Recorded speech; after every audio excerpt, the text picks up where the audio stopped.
Okay. And while that's going on, I'll just introduce the Thursday night monthly Radical Truth Teller Award that we've been giving maybe, I don't know, maybe 6, 7 of these awards.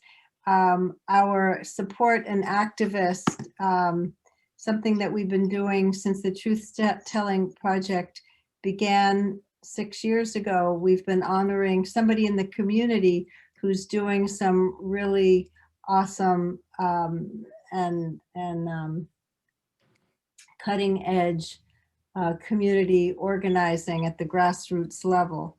And so from that activist support and activist, we created the Radical Truth Teller Award, and as a way to support people for doing the work that they're doing in their community. And so, what else? Dave, Latrice, would you like to say a little bit at this time? Yeah, so we just wanted to sort of, I guess, uplift and kind of put the spotlight on Kamal, who has been the owner of Sankofa Farms, a 12-acre farm in North Carolina. And we just wanted to sort of give him the opportunity to get more exposure through and acknowledge his work and sort of talk a little bit more about what he does. So we'll let him get into that. But yeah, that's kind of where we are. And we'll have also Dave talk a little bit about his development with Kabilio as well, since it's kind of right along the lines, and Keon sort of share a little bit of his work through poetry. So thank you all so much for being here. I will sort of pass the ball on to Kamal and Dave. So I'm going to jump in, Dave, before we pass it on to you, just to remind everybody that this award is supported by the Truth Telling Project, and we encourage all folks on the call to reach out to Kamal. And Kamal, if you could at some point during the evening, let us maybe through the chat feature know how we can directly reach out to you with some financial support. And Dave, it's yours. Word. And just so you know, we're going to cut you a check. You know, it won't be super, but it's just to acknowledge how important we believe the work of Black land sovereignty is, particularly in this moment when we are remembering from our ancestors, and we think to Black Wall Street, where 10,000 Black people became unhoused and over 300 Black people were murdered because white folks wanted that land and were jealous.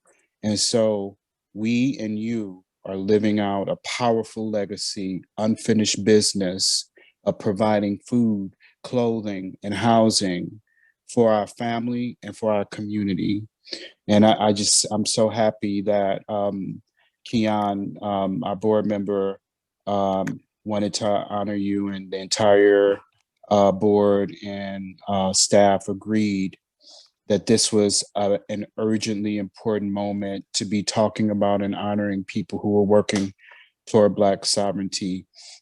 And myself and a number of members in this community, in the Truth Telling Project, or at least 2 or 3, are involved in a project that we're also learning from your legacy in Western Mass.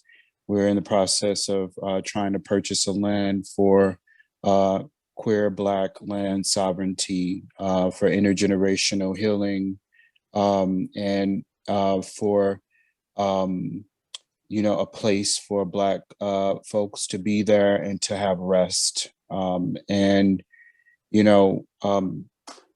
To have your own land, to be able to grow your own food is the beginning of rest. When you're not worried about where your food is coming from, particularly from a nation that's been hostile to us since we were brought here on these shores, to people who've been hostile to Black and brown and indigenous folk, that blood that we have running through our veins. And so I'm just thrilled to pieces to connect with you, and that you're doing the work that our ancestors are asking you to continue to do, that unfinished business. Thank you. Thank you. Thank you. And I think that's like a good segue for me to go ahead and go. And I want to start by telling a story that I learned about earlier this week from my great great great great grandfather and my great great great great grandmother, Clinton D. Pearson, and also Eliza Pearson. And what I learned from them was my whenever I go to my grandmother's house on my mother's side, so the two individuals, Clinton D. Pearson and Eliza Pearson, are on my mother's side. But when I go to my grandmother's side on my father's side, we can see a prison in the distance. And I remember when they built the prison, I always thought it was kind of weird, like how they built a prison there. Is Pamlico Correctional Facility. I learned this week because of the documentary. My aunt and my mother were talking about it. My great aunt and my mother were talking about it, and I found out that the land, the 50 acres that prison is built on, was stolen from Clinton D. Pearson and Eliza Pearson. What happened was he was a farmer and he needed a buggy, so he took out a $400 loan from the sheriff's office at the time, and he made the money back, and he wanted to pay the sheriff back that year, and he denied that. He denied the payment, said, "Give me half this year and give me half next year." But then the boll weevil hit, and then he lost the money, and he couldn't. He couldn't. He didn't have the other $200 payment because it went into his practice that following year. And then he asked for an extension, and then they wouldn't give it to him. So they seized all 50 acres of his land, and the sheriff sold it, and now there's a prison on the property. So when you mention unfinished business, we have a lot of unfinished business with these systems. And the stories like this and stories I'm hearing throughout my family as I'm starting to learn more about my history, the history of my family, and our lineage, I'm starting to see more and more and more of a connection to like my urgency to want to have land. And ultimately, this is what I saw could be a segue or a step for us reclaiming our values that are important to us and our independence. As you mentioned, the hostility.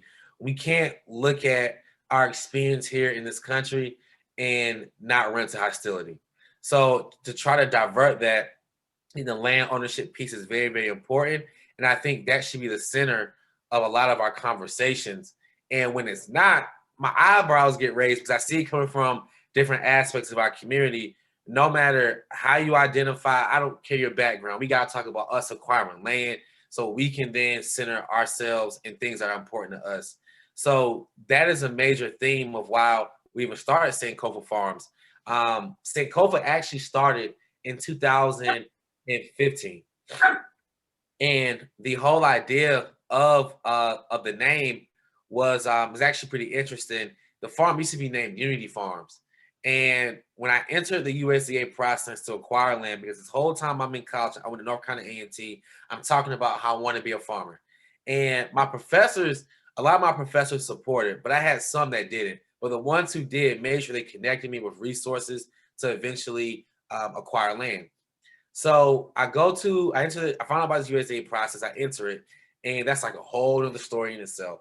But one of the things where one of the requirements was that you have a business that's registered in the state.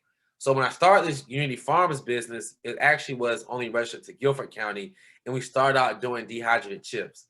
And once we got into a really good flow of doing dehydrated chips, but it took so much time. But when I turned my application to the USDA, they said, "Oh, your farm isn't registered in North Carolina. It's registered in North Carolina, but you only can do business in Guilford. You need to be registered in the whole state." So I'm like, all right. So I called my very close friend. His name is Devin. He actually does all of our marketing stuff.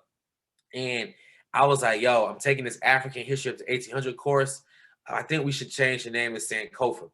And he was like, "Hey, I'm down for it." But he was like, "You know how we can be sometimes when we start seeing these terms that aren't necessarily like African or American African or how we want to identify, they aren't as familiar to us. You would actually see Sankofa and think African. And he's like, you know how we can get with that, but I'm down with the name because it connects to our ancestry. So I was like, you know what? We African, so we gonna do Sankofa. So we ended up changing the name to Sankofa. And that was probably one of the biggest, probably the best thing that we did as far as starting a farm was make sure that we have a term that relates us and takes us right back to where we're from, which is Africa. And when we, specifically West Africa. So when we get this term and we are doing business, I'm just thinking about how we can use our history, and the only way for us to solve problems is to use our history, the past and the present, so we know where we're going in the future. And a lot of people, I think, don't really value us learning. Like that Tulsa, Oklahoma story is important. But then we look at like, all right, we did that here. What did we do in Africa? Or what did we do in the Caribbean? What did we do in South America? What did we do in all these places where there were colonies and communities of Black people? We look at globally. And when I started to think about how important the term is, it really gave me reassurance that this is the name for the farm. So we go through the USDA process. They end up denying the application. And one of the staple moments in that process, other than them not answering emails or them not returning phone calls, I actually met an agent from another area who helped me put my application together. So this application was near perfect. When I took it to the agent who was in Oxford at the time, he looked at it, he was flipping through it, and he was like, this is one of the best, well put together applications that have ever come across my desk. And then he was like, we're going to notify you in a few days of our decision. And I knew what that meant already. So he calls me 3 days later and he denies us the farm. So I'm just like, why? Like, explain why. So, well, we couldn't verify your farming experience. After I had a degree in animal industry, a 4-year degree from North Carolina A&T, an 1890 land grant, and then I was pursuing a degree in agricultural education, which I was interning on a farm then. So I went and appealed it, and he was real hesitant about the appeal process. He like wanted to talk about it, didn't want to talk about it. The civil rights attorney from the USDA had to get involved, and we're literally talking about 12 acres, which was valued at $60,000 at the time, and then a $10,000 operating loan, so we're only talking about $70,000. So we go through this appeal process, and something else that happened, it was like, always follow your gut. I thought this was really important, especially when we're talking about our ancestors. I think it was the ancestors nudging me. I got a call for an appeal meeting, and we're going to have it on this day. And I'm like, all right, cool. But I also got a call because I was pursuing my degree in agricultural education. I got a call from the district saying that I had an interview. So I asked them, can we move the meeting up an hour? And no one from the USA called me back to approve the meeting time change. But something told me in my gut to get there at that approved meeting time, that the new meeting time that I suggested, even though no one approved it. And I ended up going to the office. I think the meeting started at 9. I got there like 8:45, walked into the office, and they were already seated, waiting for us to have the meeting without approving the new meeting time. And I walk in there and I tore that man up. It was so bad that the civil rights attorney from the U.S., he was a Black man. He was like openly like, yo, like, look, like, what are you gonna disagree with? Like, I got letters from my department at A&T, from a Black farmer I work with, all verifying my farming experience, talking about how I held managerial positions at their farm. And then I showed them an application process where it said I didn't have to have verifiable farming experience. Then I had a quote from like Tom Vilsack saying that they wanted the younger generation to go into agriculture, all this information. And then they called me back saying that they overturned the decision and we're going to move forward my application. So then we get to closing. And then on the closing date, if we ever gone through any type of closing, whether it's home or land, anything, any type of real estate centered closing, you see that that it takes a lot of planning. We get to the closing, and then my check mysteriously that the USA had to cut to the seller disappeared. So we had to reschedule the closing on the day of. So these are all just barriers, but but we eventually got it going.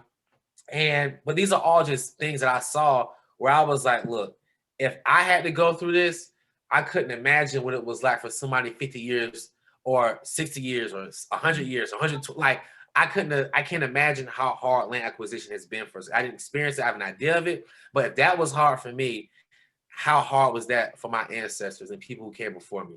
So I'm looking at this and I'm just like, all right, what is a way to approach this? So I was only 24, 25 at the time. So I thought about a way to do this is to approach it is I'm going to start working with youth. So if they need to go through, because the USA has the best loan, they have the best rates on their loans. You're not going to beat it unless you pay for it cash, which is very hard to do. And I said, how can we beat this? So I said, you know what? I'm going to raise students. I'm going to start a youth program, teach them how to farm. So then when they go into college or they choose a different life path, they already have their 4 years of verifiable experience or they have 3 years of verifiable farming experience.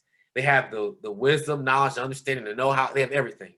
So now when they go out and go, if they so choose to go through USDA, or we can leverage our space to get them the actual capital, they don't have to go through what I went through, because I think we sometimes have an over-reliance on the systems that did us wrong, thinking they're going to change. So one person gets through, everybody else should have to go through too, in my mind. We should all work with, rally around that idea to make sure that we all have to face and go through that, because it is traumatizing. I still think about it to this day, and there's certain things that in certain ways I look at things now because of that experience. So I don't want anybody else to go through that if they don't have to.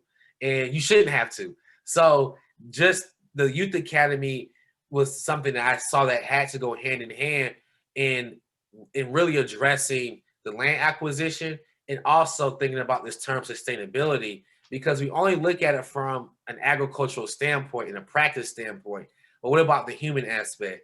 Why aren't we educating kids and giving them the opportunity to farm when agriculture has so many jobs? Like from thinking about like the food industry, the science side, the like the chemical, like it just has so many, the beekeeping, it just has so many different layers that if we want to talk about employment, we can really connect our population to these opportunities.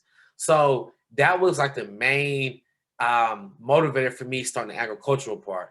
But when I was in Greensboro, I also saw and learned about these things called food deserts.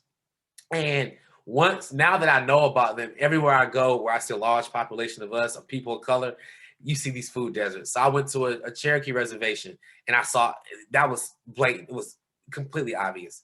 Then you look at the inner cities here, anywhere you go, you see it. And I'm thinking, how can we equip ourselves to be able to produce food for one another?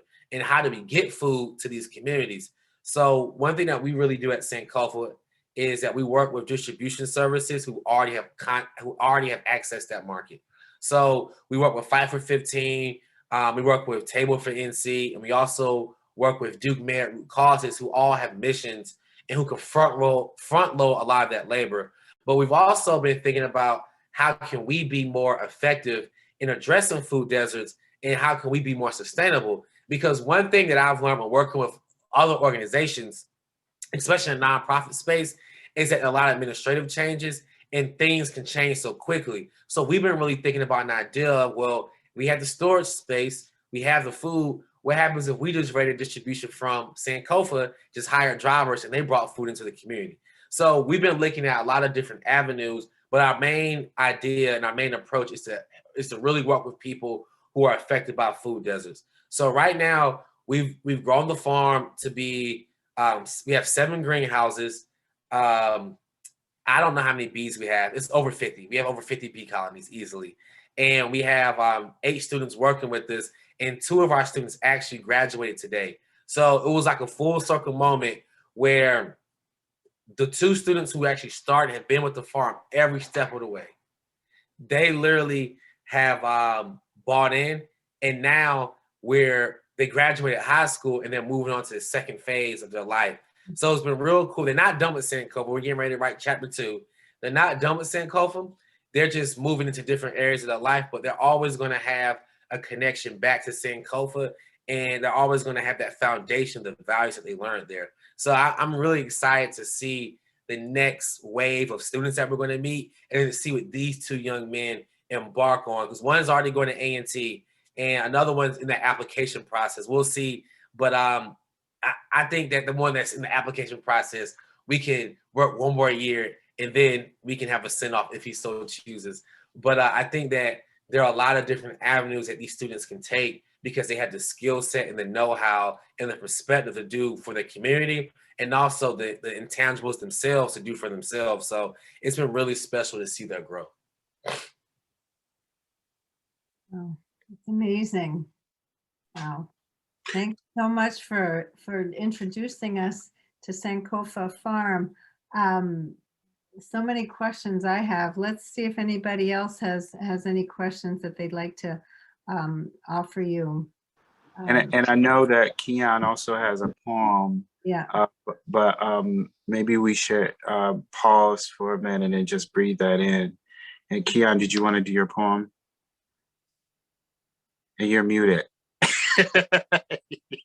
That's a tough act to follow, but I met Brother Kamal many years ago when I was working in the community. I was working as a recreational site coordinator for an after-school program and summer camp. And I think we were trying to bring his education into the center, but city logistics, vendors, and, you know, it didn't let me. But we stayed in contact. And we found out that we were connected, you know, through many layers, you know, so it was provincial that we would stay in touch. And he's also a fraternity brother, Dave. And we found that out by happen chance. I was somewhere else and ran into him, and I was like, hey man, I work with the kids through our fraternity. I'd love to have you out. He was like, what fraternity? And then we went into all of that. So I'm just thrilled and honored that you all are as impressed, and honored to have met him as I am knowing this brother. I see his light is shining and his star is rising. So I'm just pleased, as you know, it's all get out that I had the opportunity to submit him for this honor. So, but I'm going to go into a piece that I just recently wrote. I was asked to provide a poem that was designed to be a opening to the Diversity, Equity, and Inclusion Conference that my job had put on. And one of the biggest E-words that probably one of my favorite words in the English language is empathy. And we can all do a better job of having it and learning how to appropriate it. So I created this piece called E for Empathy. Here goes. E is for empathy. It should have been guaranteed in the Constitution, but for some of us, it never was. Race matters and shouldn't, but we know it does. Race divides, but learning opportunities like this one provides. This is the place where substantive dialogue and impactful perspectives aimed at changing our individual workplace collides. I hope we won't leave here empty-handed as we work to bring about equity in the settings where we work, live, and play. I'm hoping this will be the difference and we begin to feel change starting today. It's not unreasonable or irrational to sit down with people who don't come from where you come from or look like you or your neighbors. Aren't we a melting pot with vibrant policy and comprehensive intentional resource allocation, not predetermined by colors? Peer into the day in the life of your coworker in hopes to better understand how they are hurting and where you can help spark change. Two distant strangers who meet on the intersections of life should not so adversely quarrel as bedfellows estranged. Lived experiences and shared abhorrence of trauma should be the ties that bind members of all ethnic groups. That's why I'm hoping to align our work as allies in the fight to dismantle systemic oppression and tired, bigoted tropes. When I say Black Lives Matter, it's not saying that your life's value lessens. It suggests that there is something causing people who look like me to feel transgressed or otherwise threatened. Lastly, facing the reality that racism does exist and bias is a real factor, we can no longer just pretend.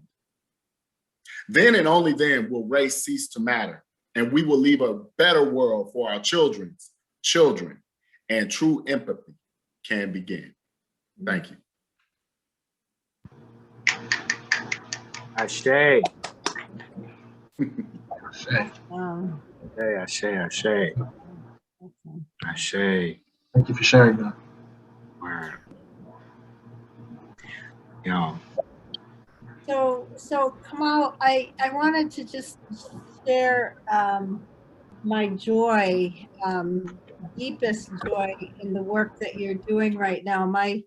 Some of my academic background has been in natural resources and environmental studies, and during the decade, UN decade for educating for sustainable development, and studying Agenda 21 and all that stuff, and what needs to happen in countries around the world. And when you look at agriculture in the United States, there's no mention of race and land and indigenous people, and that was promised and taken from African Americans. And so that gap has been such a as in so many other areas, such an outstanding whole, if you will. And I'm just thrilled with the work that you're doing, the project that Dave is embarking on, the work of Soul Fire Farms and Leah Pinnaman and others. And I'm just wondering if anybody has any questions before we invite Dave to talk a little bit about his next adventure. Yeah, Kamal, I have a few questions. So, hi, my name is Shirley. I am, I can't even speak right now, sorry. So my question was, as far as your great-grandparents' land, is there any recourse that your family can take to kind of rectify that situation, or even bring light to it? Because I know there have been some documentaries and some things that have shed light on Black farmland being stolen. And then my other question is, I'm sorry if you said this before and I just didn't hear it. Is your organization doing anything to bring farming to school-age children, because especially in Black communities, and to kind of bring us back to those roots of farming? Thank you. Those are good questions. With Clinton D. Pearson and Eliza Pearson, I just found out about that story on Tuesday. So I think, and my mom, that was the first time my mother heard the story as well. And my mother is 60 yet? Yeah, she's 60. So that was the first time she heard it. And my great aunt told her, and she's in her 80s. So I'm gonna look at how, what recourse we might have. I don't think there'll be much, to be honest with you, but I'll look into it. I'm gonna look into it. I'm definitely gonna look into it, because I think that's pretty. I want to learn more about the story. And as far as bringing St. Culper to school-age children, we do a lot of programming with libraries, but my long-term goal would be to create a pipeline with students, because the students that we work with now was from 7th grade till now. And I'm always in the back of my head, if I was we'd have got them around 4th or 5th grade, I think we could have done a whole lot more. So now that we're developing an infrastructure for that, we actually have the farm infrastructure in place, because we spent a lot of time working between building infrastructure and programming, and it's been daunting. It's been daunting. But once we have that infrastructure built out, I really would want to partner with and it's hard. Durham Public Schools, it's hard working with them. But or like somewhere where youth are and just have a program where they come straight into Sankofa, and then by 12th grade, they have the skills, they have the farming background, they have an astronomy background, they have they can fly drones. We have drones at the farm. I want the student to be equipped to do whatever they want to do. That's the long-term goal. So if we could really develop like a consistent flow of students who don't quit, and there's a system of accountability in place, we can definitely bring in students from like the school age all the way up through a senior year in high school. Following up on that question, do you do any work with 4-H at all? So I find it really interesting that Sankofa is so unique. There's literally no one else like with a specific focus on African American boys in agriculture in the nation. 4-H, I talked briefly with an agent before the pandemic hit, but 4-H, FFA have not had like a consistent. The only agricultural entity that I guess has like a youth component has been the Farm Bureau that has reached out to work with Sankofa, and then we have like larger companies that work with it and help with Sankofa. But as far as like those type of organizations, Farm Bureau has been the only one. Have you ever reached out to Cornell's Extension Service? Because they're amazing. I haven't. I will. I'll make a note of that. Yeah. I'm Kamal. I'm curious about Pickford, the Pickford lawsuit. It's one of the largest lawsuits against the USDA, detailed, around like systemic discrimination and all of that stuff. And I have a bunch of questions, but I'm just kind of any thoughts about that? And particularly I ask because of this new Homestead Act, and which, me and some of my friends have been critical of because of the way that it continues to like to do the same thing that traditional farming has done to indigenous folk, and also reinforces Western farm practices, particularly like when we know that Western farming has been a big part of the issue of climate. And are you connected to Ed Whitfield and the Southern Reparations Loan Fund? And yeah, I mean, and also I want to talk to you offline as well, because I got so much to share with you. And then have you like, given this is a conversation, the age of reparations, have people reached out and talked about repair with you? So I'll start the last question first. No, they haven't. We've had people who've donated, like I put my website in here. There's like a donate button at the top, and that definitely does help. But I'm hopeful that those things will happen. But like a part of me is always like either way, if it does or it doesn't, we're gonna have to do the work. Like we that's literally how Sankofa started. Like I did a Kickstarter, we raised like 10,000, but then like they get like their fee, and we went and got like a beat up van, and we picked the kids up and took them to the farm, and like we just did the work. So like in my mind, it's like if that does come in and people do want to give in that capacity to Sankofa, like we have plans, we know what to do with it. But if they don't, we'll just keep grinding it out, because I realize that this is my life's work, or I think this is my life's work. I want to say it is, because you never know what happens. So I think this is my life's work, and I'll be doing it for a long time. So I'm in it for the long haul. So it's one of those things where if it happens, it happens. If it does, it doesn't. I don't know Ed Whitfield. Put that as a note too, to follow up. And as far as the new acts that are addressing like the systemic racism within the USDA, we did get a letter saying that we qualified for their program and got loan forgiven. Now, will that happen? I don't know. If it does, that's cool. But if it doesn't, it's like, all right, like we'll pay off the farm.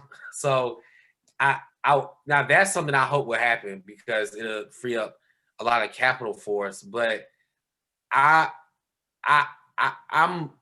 always watch that stuff because I know that white farmers have a lawsuit against it and all that kind of stuff, and so it's up in the air. And then with the Pigford versus Glickman case, I look at those as like the biggest, I think the biggest part or the biggest detriment in all of this was that the youth were not given opportunity to recover and reclaim this land.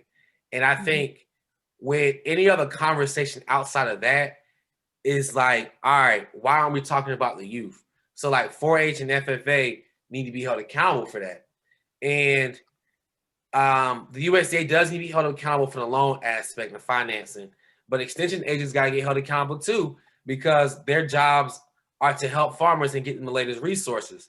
So we look at like the full picture. They're like little private companies out here, like these auto shops that have farms, like these dealerships that have farmers put their land at black farmers put their land as collateral to buy vehicles. So like there are a lot of little pieces of this argument I think are unseen that need to be addressed for any form of reparations to be valuable to us. But my biggest I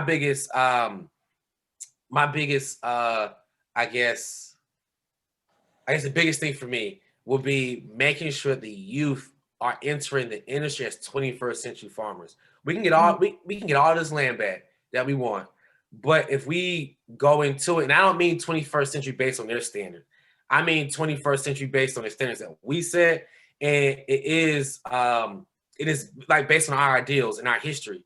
So I think about regenerative agriculture, and just imagine if we pair that with technology of today, how much more regenerative it can be. So I'm thinking about like the new age farmer, how it looks like from our context. We got to enter the industry at that point, because I entered the industry and I'm trying to farm. I was trying to farm in 2015, like I was in like they were in 1950s, and that doesn't work now. And the yields are so much lower, so much more work.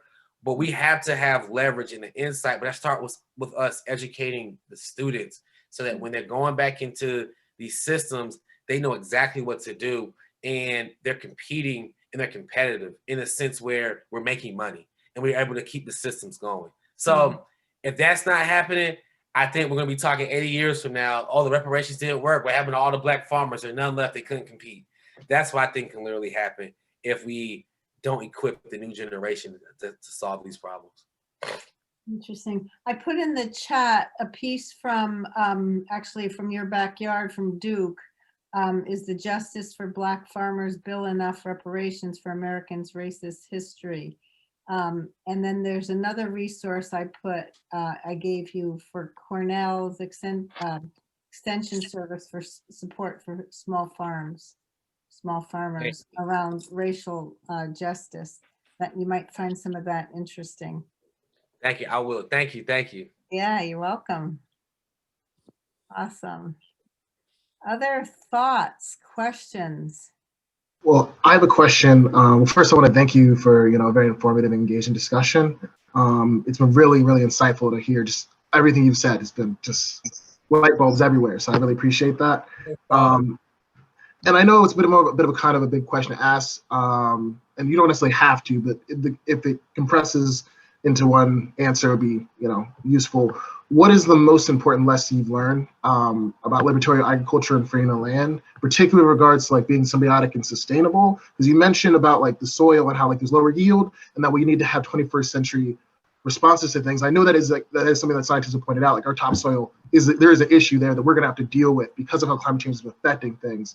And I'm curious if that's something you have encountered and thought about and found ways to kind of like work in a sustainable way with what you're doing. The biggest lesson that I've learned in farming is that I don't control nothing. I think that's the biggest lesson. And there's something outside of myself that regulates and controls and puts things in order. And we're a part of that order too.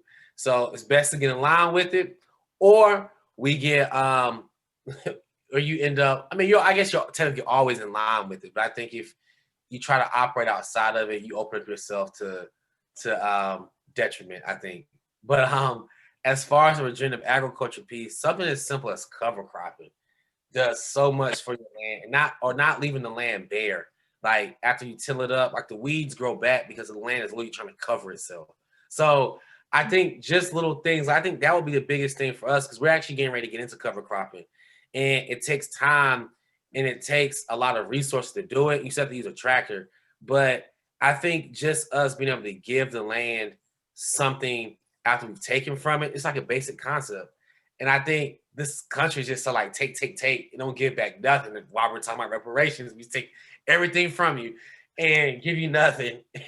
I think I think that's what I'm starting to see a lot in agriculture, is that this model, that model that existed with slavery is prevalent in everything in this country. So like you pack as many people in the bottom of a boat that you can and you ship them somewhere. You pack as much stuff in the truck and you ship it somewhere. You like all those concepts are like so prevalent in agriculture that I think we have to take a step back and look at it and be like, all right, look, like, am I perpetuating the same thing I'm saying I'm trying to break? So I think that's where the regenerative agriculture piece comes in. I literally have an article from my great grandfather on my father's side where my family is talking about regenerative agriculture. And I'm just like, I'm happy y'all got this. I took a picture of it and everything. And they're talking about the practices. And they said they were farming 35 acres and they were able to completely feed the whole family. And I know that 35 back then looks different than 35 now.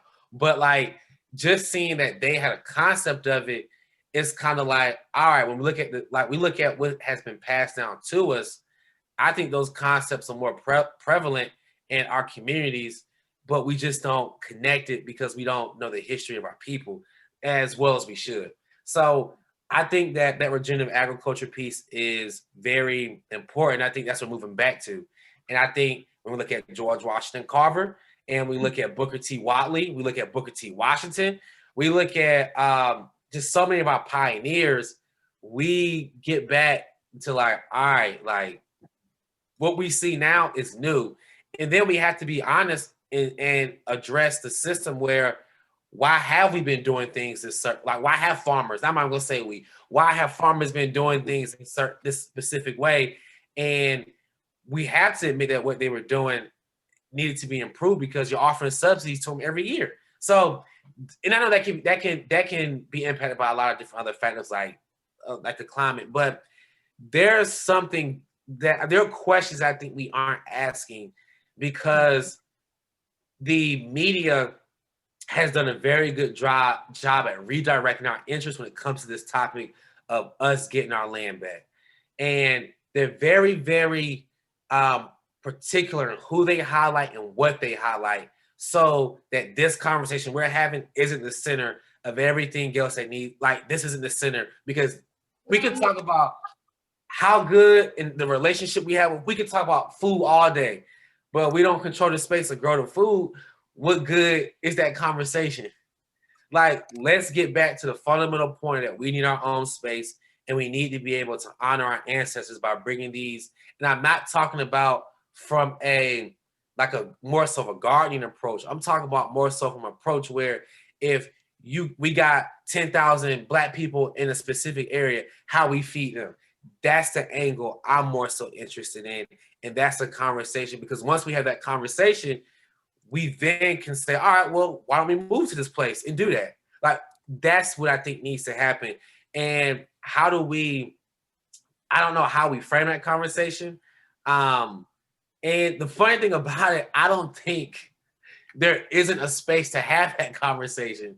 I think a lot of us are too scared to say these things, because when I'm talking about it to partners outside of our immediate community, they're like, how can we help you do A, B, and C? That's that kind of conversation goes. So I'm just like, all right, well, I don't know why we so. Well, I'm not saying there is a reason why we're scared to have the conversation. There's a lot of trauma there, But I think we're in a space now where we can have that conversation and receive support in making that thing happen, bring that to life. Thank you. That was very insightful. It's very incisive. No Appreciate problem. No problem. Other questions or thoughts? Let me just say, Kamal, we should talk because I consult for a social impact firm that works with Black farmers. So let's talk. We will talk. So be sure, Kamal, to put in the chat ways that people can get their resources to you. I just put my I'm sending my website as a direct message. I'm sorry. I keep sending it to Keon. Also your Venmo, your PayPal. Yep. You know, all that. If you click on my website, the Yep. PayPal is the first thing you'll see. Well, you'll see a notice that comes that says subscribe, but the donate button's at the top of the website, and that's the quickest way because we can access those funds immediately. Well, Venmo we can too, but that's the quickest way that we can people can donate and support Sankofa. Dope. All right. Any final, Keon, you have a final poem you want to close us out with? Thank you so much for bringing Kamal Bell to our attention. Oh, he is phenomenal. I thank him for being present today and just for all the work you're doing. Words can't thank you enough. And I wish I personally had the resources to help further your movement along. But this was something I wanted to do because I knew you would have friends in this space. So I hope I've at least furthered you in that regard. Yeah. Thank you, Keon.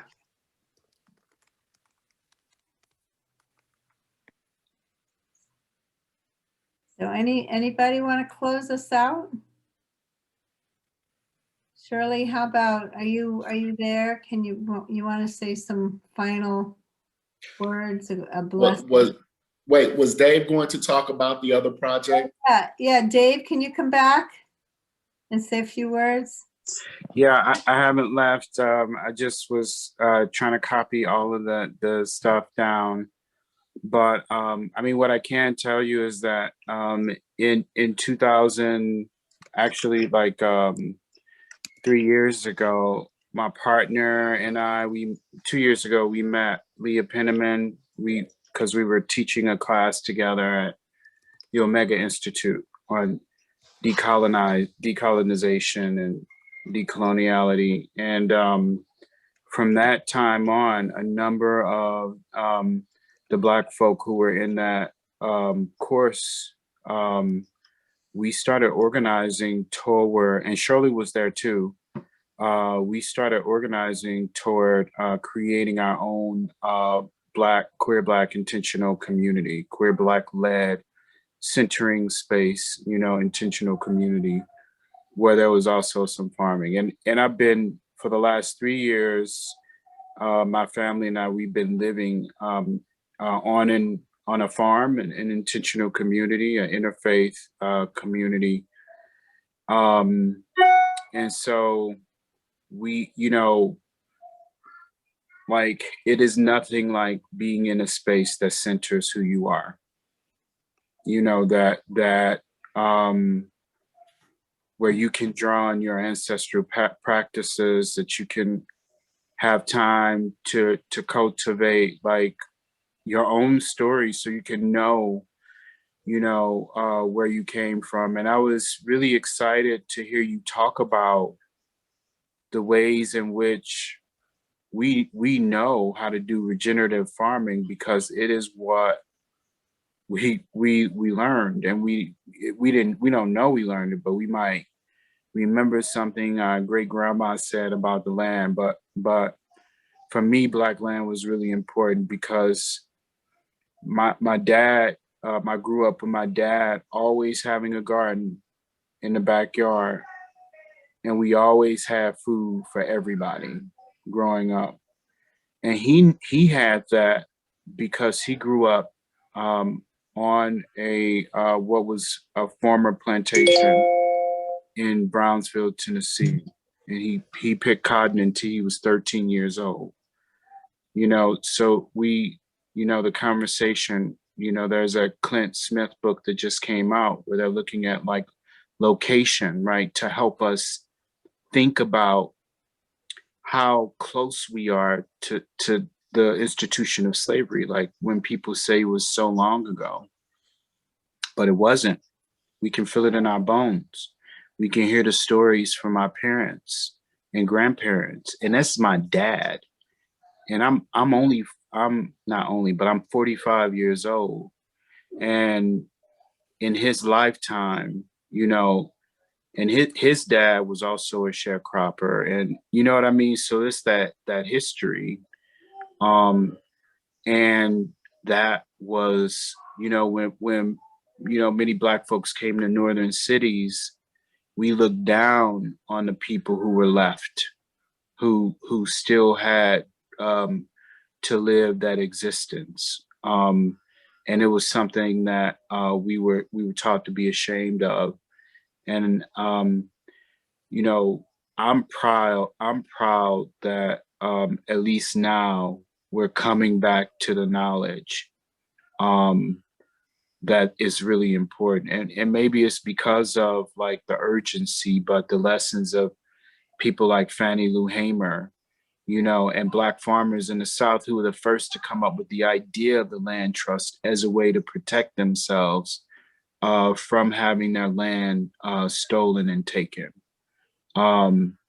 So we just made an offer on a 95-acre property in Western Mass, and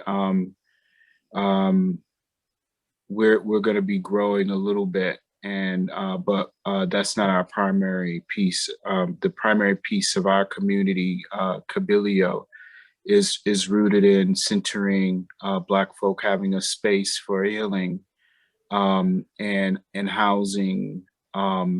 And then we'll be having, every year we'll have a multidisciplinary embodied healing fellow. So that means any way that you come at supporting folk in healing, you'll come live with us for 9 months to 12 months. So that's kind of our work, and I'd love to share that with you, with more of you later. But you can also check out our website. It's kabilio.org, and Kabilio is Swahili for refuge. And in this moment now, we think everything is gravy because we have a Democrat in office, but we have to listen to the stories of Octavia Butler, and those like radical truth telling about the future. And we see it. We see the urgency of having access and control over your land and water and food supply, because we've been living that scarcity for so long. So I really appreciate this conversation, and that's kind of what I have. Good. Yeah. Well, thank you, everyone. We really appreciate everybody showing up, and Kamal, it's just such a pleasure to hear your truth telling about the work that you're doing with youth and the land. And that's where it's at, because without food to nourish our bodies and our souls, we're doomed. And so the work that you're doing with youth and getting their hands dirty and growing food and you know, all the stuff that comes with it really addresses some of the structural racism, the manifestations of structural racism in our country. So thanks for your work. Thank you all for having me. Thank you, Keon. No problem, man. Let's link soon, man. We will. All right, Shirley, do you want to close? Are you able to close us out with just some words? A blessing? Do you have that in you? So thank you everyone for joining us. Thank you again, Kamal, for that wonderful presentation. I hope that, you know, we can do this work not only towards like healing, but towards getting away from that shame aspect of things. I remember when David said that, I remember reading this thing about barbecue and how it started off in the Black community, but it became like a white thing because people wanted to get away from, you know, being in the kind of arena where they were doing like this kind of labor, because they wanted to get away from, you know, the hurt of slavery. And I just think a lot of times, like, shame is used to take us away from our culture, you know, and then it gets appropriated. You know, I'm Haitian, and I remember when I was growing up, there was all this stuff about voodoo, and now you have all this like white Wiccan coolness going on, and I'm just like, yeah. So, you know, I hope, like, you know, part of the work is taking away that shame, and I think, like, especially working with younger children and you know, getting their minds before they're infected is really helpful. So God bless you in your work, and thank you so much for joining us, and please join us at other times too. We'd love to have an update and hear more about your work. Thank you. I definitely will. I definitely will. Thank you.